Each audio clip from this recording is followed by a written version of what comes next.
for me, normally, I mean, for me and I think many other lawyers, once you note that the charge sheet is wrong, you take a hearing date and you take a few witnesses and you dismiss the charge on no case to answer, because the charge itself is not supported even by the particulars of the charge sheet.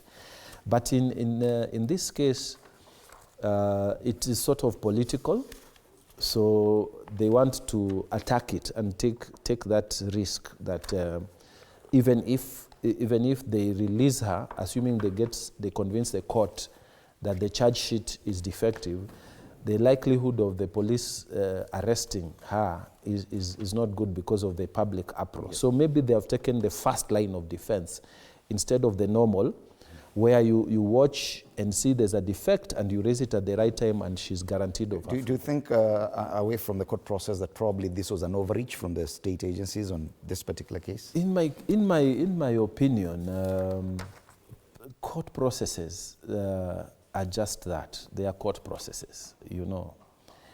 And we live in a democratic system in this country where institutions are not, you know, they can operate the way they want. Just like the other day, we were here discussing about a member of parliament who brought in an act of parliament, and the allegations in the media, social media, and so on, was that Mheshimiwa wanted to muzzle people in terms of freedoms of expression, because he was talking about content in social media. Mm-hmm.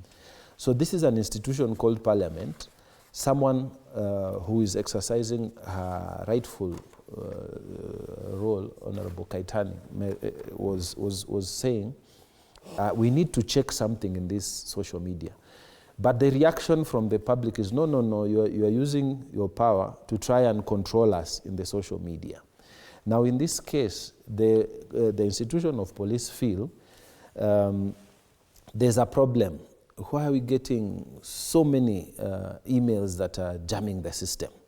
So they have gone to court under whatever the section that they believe would get them a conviction, okay?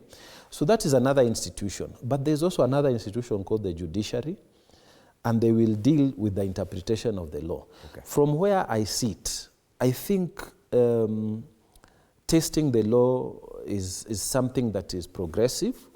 I also think that in this new, what we call the new dispensation, this kind of crimes never existed in our times when we were very active practitioners of the law, 20 years ago and so on, when we were going to court every day. These cyber crimes were not there at that time.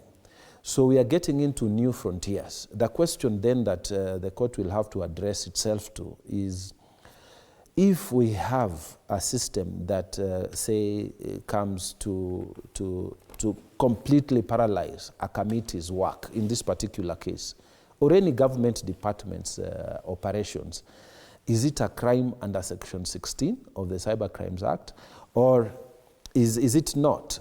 So let's just say, when law is tested, then law is developed, so that people then will know what are the limitations. So this is an opportunity for that. Yeah, so I don't see any real big deal.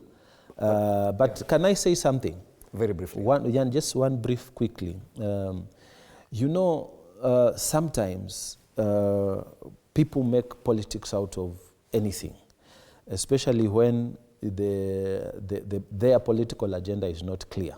So they try to interpret anything and everything to make it sound so political, as in to create, because the picture here is that, oh, government wants to oppress people. That's the picture. They're trying to monstralize, to make the government look like a monstrosity. But in this case, it is not true. It's a simple idea that the prosecution feels there is a crime that has been committed and it should be defended by the defense team, and they make a decision. Let's take a look at it from the point of the National Assembly. After the events of last year, of course, there were very many concerns. And part of the criticism against the Finance Committee or the issue of public participation was that probably a lot of the younger generation are not able to interact with the National Assembly in that way, presenting